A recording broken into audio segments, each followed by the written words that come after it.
কত টাকা হাজার বলতেছে? ওরে ভাই এখন জিজ্ঞেস করেন না, এমনি বিপদ আছে। বাজারে মাত্র 50 থেকে 100 টাকা হাজার বিক্রি হচ্ছে গাঁদা ফুল। তাতে জমি থেকে গাঁদা ফুল তুলে বাজারে নিয়ে গিয়ে কৃষকদের লস হচ্ছেন। এ কারণে জমিতেই ফেলে দিচ্ছেন গাঁদা ফুল। এগুলো হচ্ছে গাঁদা ফুল। গাঁদা ফুলের দাম কম এখন। কত বলতেছে? 70, 80, 1000, 100, 50 টাকা আজকের বাজার। আজকের বাজার এরকম। মাত্র 50 টাকা হাজার। 1000 গাঁদার দাম মাত্র 50 টাকা বলছে আজকের বাজার।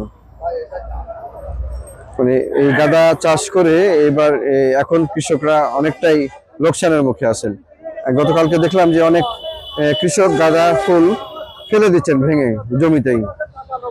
তার কারণ হচ্ছে এটি, একেবারে দাম কম। 1000 গাঁদা ফুলের দাম মাত্র 50 টাকা বলছেন। এভাবেই জমিতে গাঁদা ফুল তুলে ফেলে দিচ্ছেন কৃষকরা।